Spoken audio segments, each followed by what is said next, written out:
to see if it worked. That is going on day in and day out in the American public school system. And when parents and whoever hear about test scores, assessment, etc., don't think that's traditional academics. It isn't. The mandated federal test, which came out of my office as well, the National Assessment for Education Progress, is 60% politically correct. So when you hear that your children in your state haven't done well on it, maybe you should say, I'd like to see the test, rather than just assuming that anything coming out of the United States Department of Education is anything other than plain evil. It's a Marxist factory. And I know that's true, and I know someone who was heading up an NIE, who didn't last too long. He was a great educator, who said that. National Institute of Education, it used to be called. Mm-hmm. And the director of it, he got fired under Ronald Reagan.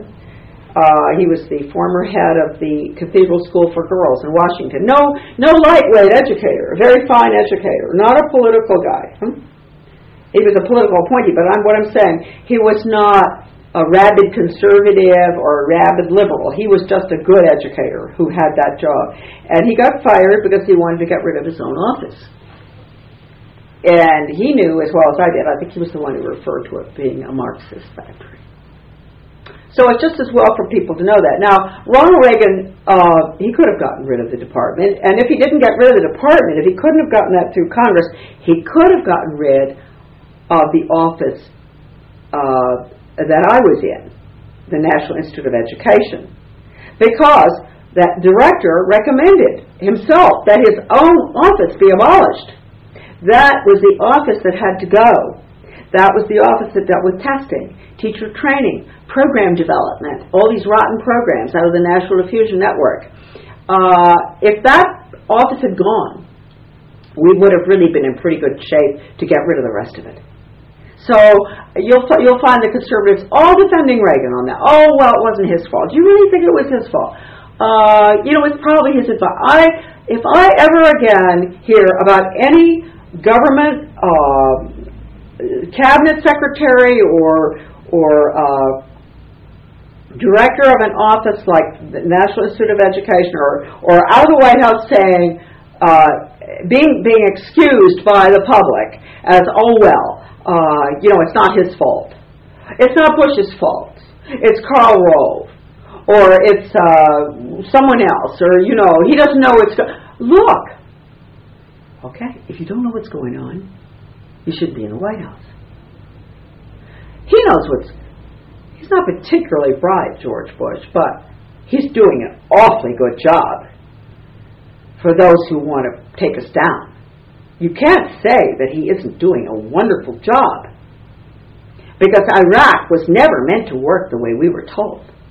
They have to destroy the Middle East first in order to restructure it as a region. Okay? You asked about regions? All right, let's go back to regions. It's easier to deal with regions than it is with countries. And I think it was Lenin who said, we, the communists, will set up regions around the world. You implement socialism in about 8 or 10 regions. You get it, okay? The European Union is a very good example. That is a region. That is the region, that is the prototype for all the other regions around the world. The one they're setting up in Africa, Middle East, Bush, Vicente Fox, Martin, Canada. Here, got about 10 regions being set up, okay? Gorbachev sometimes really is useful. He said in London 3 or 4 years ago, he said, and think of this in terms of the United States region with Mexico and Canada too. He said the European Union is the new European Soviet. Now, if that doesn't send chills up your spine for the old Europe, nothing will. But if you don't care about Europe, what do you think Gorbachev would say about what George Bush is putting in here? Wouldn't he say that the merger of Mexico, the United States, and Canada is what? I'm going to ask the audience. Not the new European Soviet, but the new what? American Soviet. Oh, and then Americans say, well, what's wrong with that? Well, I say is, then that's the education system. See, you, it's not your fault. It's not your fault, but it's not too late. You have been deliberately dumbed down. You ask me what's wrong with that. You better go find out what's wrong with any form of government that has an ism on the end of it. Fascism, communism, whatever. Nazism. The United States, we are a Republican form of government, representative form of government. We're not a democracy. Thank God we're not a democracy. I mean, the communist countries call themselves democracies. Do you understand me? Huh? They do.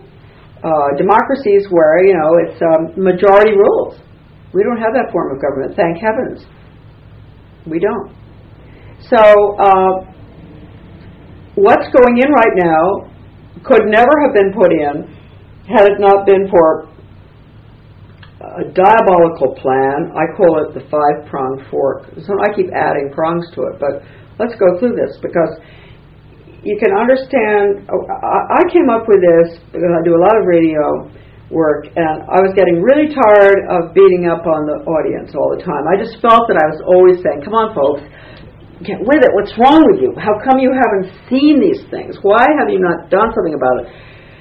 And then I realized that it was a stroke of good from the good Lord, probably helping me out. All Americans who are alive right now, and those who've died, recently, they have been victimized. We have been subjected to at least 100-year plan, and it was a very simple plan, and I think it has five prongs. I call it a 5-pronged fork. Let's go through it. Gradualism. Everybody knows about the frog in the cold water. Okay, we were talking about Whitney and the rest of them back in 1880, making their plans to control both parties and how this would work out. And the Carnegie Corporation was the one who was given the job to destroy American academic education. I've got all the documents on that. And all these things that have happened. Ronald Reagan signing the agreement with Gorbachev to merge the two education systems. There's so much in, say, since 1880 to 1980 and to now. But they start out and they do everything slowly. And the frog, is boiled slowly. The water, you heat the water up, and now here we are in year 2006, and it's bubbling, and the frog is really dead, I think. Just about, he's got to be pretty fried. So it's gradual. You don't see what's going on. It's generation to generation. How many generations there? Almost 4. So each generation is being dumbed down. Because that's the plan. You do it through the schools. Carnegie Corporation said in 1934, I have an original document from them, we will use the schools to change America from a free individualistic economy to a socialist planned economy in the new order. That's a direct quote. Since then, Carnegie has been following, you have to almost give it credit. It's very easy to follow that tax-exempt foundation. Right straight through. They control the testing. They signed the agreements with the Soviet Academy of Science. Same time Reagan signed the agreement with Gorbachev to merge the two systems. Carnegie was deeply into the restructuring of American education, using David Hornbeck to go down, first of all, to Kentucky. And that was for a school to work, totally. I mean, Hornbeck, who was involved right from the beginning, putting in the school to work agenda, which I was, it's like Cuba, the quota system for jobs and all, working with the government industry. He said in a book, Human Capital, of that, with Lester Solomon, he wrote that book, he said, the corporations don't want well-educated people. Well-educated people give us too much trouble, they quit their jobs and all, so don't forget that. Next time you hear that the corporations are upset about no basic skills and all, that's not true. They want people, cookie cutter, button pushing people, period. That's it. And so anyway, we'll go back to the frog.